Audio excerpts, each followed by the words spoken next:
तेजस्वी यादव जाग गए, देर से जाके नहीं, देर से देर आए जाग, दुरुस्त हाँ आए। देर आए झारखंड में हार हो गई तो अब क्या कीजिएगा। अब वहां कांग्रेस पर भारी पर आरोप लग रहा है, आरजेडी के लोग लगा रहे हैं, कांग्रेस वाले आरजेडी पर आरोप लगा रहे हैं क्योंकि क्रॉस वोटिंग हुई। अब वहां पर जो बीजेपी समर्थित उम्मीदवार थे ना सर, हाँ एक तो जेएमएम के बैद्यनाथ राम जीत गए चुनाव, हाँ। उनको 30 वोट मिला। झारखंड में 81 सीटों की विधानसभा है, 81 सीट है विधानसभा में, 30 वोट मिले जेएमएम के बैद्यनाथ राम को, और कांग्रेस के प्रणव झा को महज 20 वोट मिले। सोचिए 81 में से क्या हो देखिए, गया। अगर और आप- 28 वोट मिले परिमल नथवानी को, जो कि बीजेपी समर्थित निर्दलीय उम्मीदवार थे। तो परिमल नथवानी ठीक है, बड़े उद्योगपति हैं, पूंजीपति हैं, पैसे वाले हैं, तो परिमल नथवानी जीत गए ना चुनाव। बीजेपी की से जीत मानते हैं वहां पर, 28 वोट उनको मिले, 28 विधायकों ने समर्थन दे दिया उनको। बिल्कुल तब- नहीं, पहले से खेल तो पहले से चल रहा होगा, क्योंकि अगर देखें झारखंड सरकार की संख्या, तो मैं गलत नहीं हूं तो रवि सर बताएंगे 56 है, और 81 में से 56 है। हाँ, और एक राज्यसभा उम्मीदवार को जीतने के लिए 28 वोट की जरूरत थी। 28 दुना 56 होता है। तो देखिए निर्दलीय मगर बीजेपी एक थोड़ी टूटे हैं, तो बहुत सारे टूट गए। हाँ, आपको तो 20 तो वोट ही है। खेल पहले से था कि आपको तो कौन किधर होने वाला है। 8 विधायकों ने क्रॉस वोटिंग कर दी, इधर न जाकर उधर वोट कर अब दिया। मामला बहुत आगे बढ़ गया है लोग जी। अब मामला इंडिया गठबंधन महागठबंधन ब्लॉक के अंदर बहुत आगे बढ़ गया। कोई गद्दार कह रहा है तो कोई कह रहा है कि भाई शीर्ष नेतृत्व नहीं खेला अभी किया है। कुछ दिन पहले ही दिल्ली में इंडिया अलायंस की बैठक हुई है, इसमें सभी नेता एकजुट हुए। हाँ, और अभी क्या हो गया तुरंत, एकदम सुर से सुर मिलाकर कहते नजर आ रहे थे केहू कि कुछ भाई में हम साथ मगन, साथ हैं। केहू कुछ में मगन, केहू कुछ में मगन। और ठीक है, बीजेपी है तो बीजेपी बड़ी पार्टी तो चाल चलेगी। विरोधियों का तो काम है, वो अपना जिता के ले गए, उनका समर्थन था, उनको उनका उतना समर्थ था। कुछ लोग तो कह और रहे हैं इसका कि भाई- असर बिहार में भी दिखेगा। अभी बाकी पूर्व चुनाव में भी हाँ, हो ना सके कहीं आरजेडी कांग्रेस अलग अलग उम्मीदवार खड़े करते। हो सकता है। देखिए निश्चित रूप से इस इंडिया गठबंधन जो है, इंडिया ब्लॉक है, उसको कुछ सीखने की जरूरत है। अभी बिहार में आपने देखा कि राज्यसभा का यही चुनाव हुआ कि 5 की 5 सीट क्लीन स्वीप कर गई इंडिया जीत गई। जो आपका एक सिटिंग सीट था एडी सिंह का, वह सीट भी ग्रैब कर लिया, उसको भी ले लिया और क्लीन स्वीप हो गया। जब नहीं तो नहीं होता। यहां पर भी देखिए खेल इसी तरीके से हुआ। इसी तरीके से कांग्रेस के इधर से उधर कर गए, आपको आरजेडी के विधायक आ करके नहीं आए वोट देने के, तो यह सब कुछ यहां हुआ। और वही आपको कमोबेश आपको झारखंड में होता हुआ दिखाई पड़ा। 3 वोट रद्द हो गया। भाई यही तो टेक्निकल खेल है कि 3 वोट हमने रद्द करा देना है, उसमें कुछ ऐसा लिख देना है हम वोट भी देने आए, और उसको इधर से उधर कर दिया, होल्ड पर करा दिया। यह सब अब देखिए जेएमएम को 28 वोट जो इक्वेशन है, गणित है, उसमें 28 वोट, 30 वोट मिला जेएमएम के जो कैंडिडेट थे, उम्मीदवार थे, 2 वोट सरप्लस हो गया। अगर यदि वही इक्वेशन उसी गणित से अगर आप चुनाव लड़े होते तो 2 वोट जो कांग्रेस के थे प्रणव झा उनको मिलता जी, तो 20 से 22 होता। वो तो हार गए, बुरी तरह हार वही गए। हारे कहां, बुरी तरह हार ये गए। कहीं आपने कोई ब्लूप्रिंट तैयार नहीं किया। और वही देखिए एनडीए के कम विधायक भी थे, उनको वहां पर एक बड़े निजी होटल में 3 दिन तक 4 दिन तक रखा गया था। संख्या बल भी नहीं था उनके पास। नहीं, आप अपने विधायकों को संजो के नहीं रख पा रहे हैं। बिल्कुल। क्या हुआ, फैसल रहमान अलग हो गए थे ना, वो कौटिल्या स्थित होटल में पहुंचे भी थे जब बिहार में राज्यसभा के चुनाव थे। झारखंड में तो 2 सीटों पर था, यहाँ तो 5 सीट पे थे। आपके विधायक वहां पहुंचे और वहां से वो फिर बाई रोड दिल्ली चले गए। बिल्कुल वही क्या अंतरगला की वजह है, सोचिए।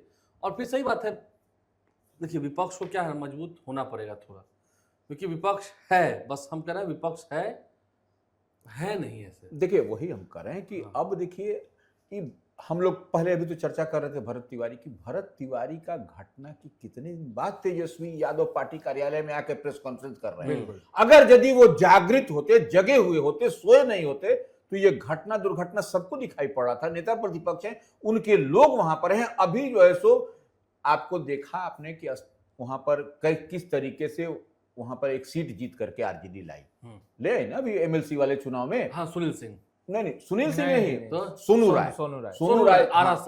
हाँ, तो वो स्थानीय प्राधिकार वाले में। हाँ, तो वो वहीं से वो सीट जीत करके वहां से फीडबैक लेते कि क्या है, भरत तिवारी कौन है, क्या है। उस पर प्रेस कॉन्फ्रेंस करना चाहिए था, तत्काल करना चाहिए था। ये 3 दिन 4 दिन की घटना के बाद जब सब लोग, सारा लोग जब पहुंच गया, तभी प्रेस कॉन्फ्रेंस करके बोल रहे हैं कैसे नहीं वैसे। देखिए यही आई वॉश नहीं चले। आज तो हम देख रहे थे, आज तो जेडीयू की राष्ट्रीय परिषद की बैठक थी, उसमें भी देख रहे थे नेताओं के स्वर जो है थोड़ा था ऐसा। हाँ, मतलब असंतोष की भावना थी। ठीक है, सम्राट चौधरी ने जांच के लिए कह दिया है, लेकिन पुलिस ने गलत किया है, ये ज्यादातर नेता कह रहे हैं। नहीं, वही हम करेंगे, हम उसी चीज पर आ रहे हैं कि देखिए तेजस्वी यादव जागे, उठे, पहुंचे, प्रेस कॉन्फ्रेंस किए, तो कम से कम इतनी बात तो आप लोग लगातार हारते चले जा रहे हैं। बिहार में भी आपका मेजर, आप तो यहाँ की बड़ी पार्टी है, मुख्य विपक्षी पार्टी है, यहां पर भी आप चुनाव हार जा रहे हैं। झारखंड में भी आपके विधायक हैं, वहां पर भी आप हार जा रहे हैं, वहां पर भी। तो ये कोऑर्डिनेशन में कहीं कमी है। और देखिए, आपने चर्चा किया कि इंडिया ब्लॉक की मीटिंग हुई थी दिल्ली में, तेजस्वी यादव उसमें मौजूद थे, और वही झारखंड के मुख्यमंत्री हेमंत सोरेन वहां ऑनलाइन जुड़े थे। उस मीटिंग में ऑनलाइन जुड़े थे, आप देख लीजिए उठा करके, हम गलत नहीं बोल रहे हैं। तो ये इतनी बात है, और ये कोऑर्डिनेशन में क्यों कमी हो रही है?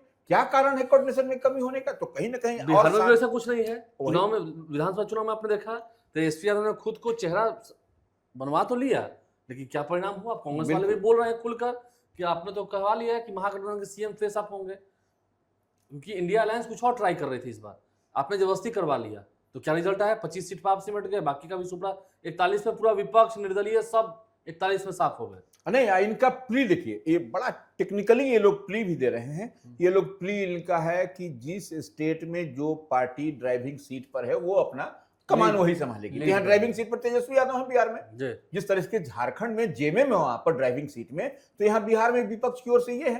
तो ये क्यों नहीं करते हैं डिसाइड, कैसे बैठे रहते हैं, ये हम जानना चाहते हैं आरजेडी वालों से या आरजेडी के लोगों से, कि अगर नहीं करिएगा और सामने मजबूत एनडीए है आपके पास, सम्राट चौधरी जैसा मुख्यमंत्री मिला है, आपको हर बात को आपको देखना पड़ेगा, समझना पड़ेगा, नहीं तो फिर आप टाइट फीस। देखिए, अब उसी बात करें, अब ठीक है, जो भी इनकाउंटर हुआ, कुछ भी हुआ, जब स्वर अलग होने लगे बीजेपी के अंदर ही, तो सम्राट चौधरी ने आदेश दे दिया ना। बिल्कुल, सम्राट चौधरी ने आदेश दे दिया ना, तो ठीक है, कुछ तो कर रहे हैं। यहाँ तो कुछ हो ही नहीं रहा। देखिए, सामान सारा शिफ्ट हो गया एक पुल रोड में, ठीक है, जो विरोध होना था चलिए हो गया, कितना ठंडा ठंडी विरोध हो गया, वो सब लोगों ने देख लिया, जो उनके कार्यकर्ता थे, नेता थे, उन्होंने विरोध कर लिया, चलिए ठीक है।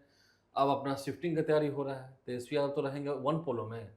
राबड़ी देवी लालू यादव के बारे में जानकारी है कि वो कौटिल्य नगर वाले घर में रहेंगे, वह भी तैयारी हो गई। हाँ, नहीं, कौटिल्य नगर वाला जो घर है वह, उसमें अधिक रूम नहीं है, इतनी बात जान लीजिए कि फिर बेटियां आएंगी, हाँ, तो वो घर में मेहमान आते हैं। तो देखिए, जब तक कि उनका दूसरा आवास, जो एक निजी आवास है, जो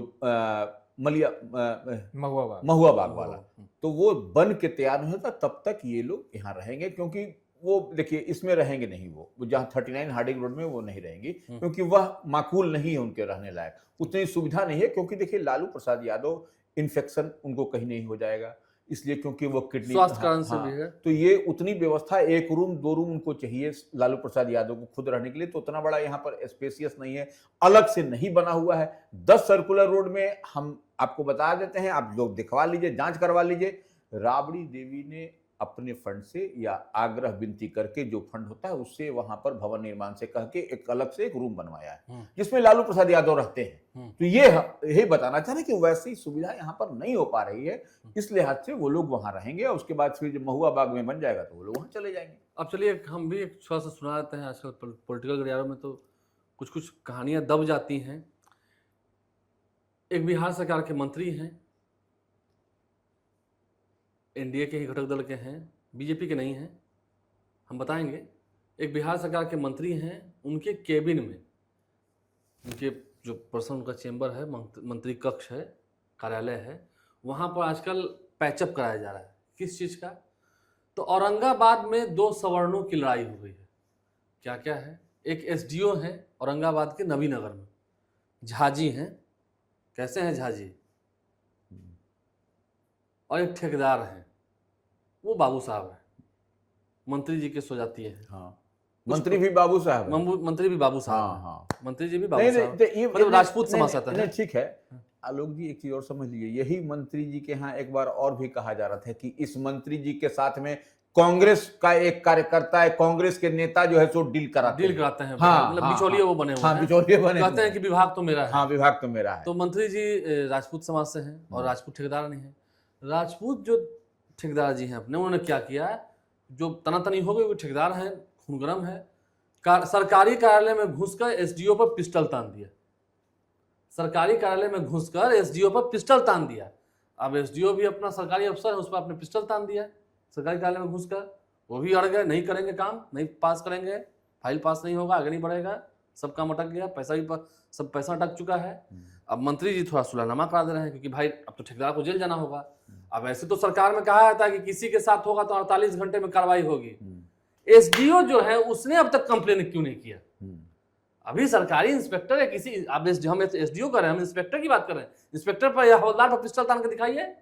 पहले तो वो पिस्टल लाइसेंसी है कि गैर लाइसेंसी है, आपने सरकारी आदमी पर उसको तान दिया, ठीक। आप पर तो केस होगा, तो केस भी नहीं हुआ। क्यों केस नहीं हुआ? एसडीओ भी तो चाह रहे हैं कि जरा मैनेज हो जाए। अब तो जरा बढ़िया रेट लगेगा ना, बिल्कुल, जरा बढ़िया से झा जी को मैनेज कर लें, झा जी को बढ़िया कुछ मिल जाए।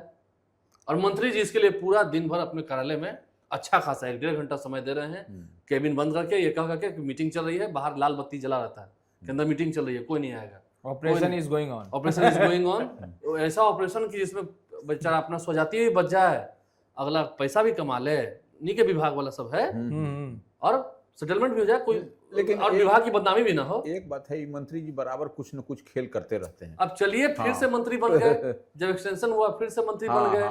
उनके अध्यक्ष जी जो केंद्रीय मंत्री हैं उनका भी समर्थन हो गया, चलिए आशीर्वाद मिल गया। अब हम नाम नहीं बताएंगे मंत्री जी का, अब समझ जाइए।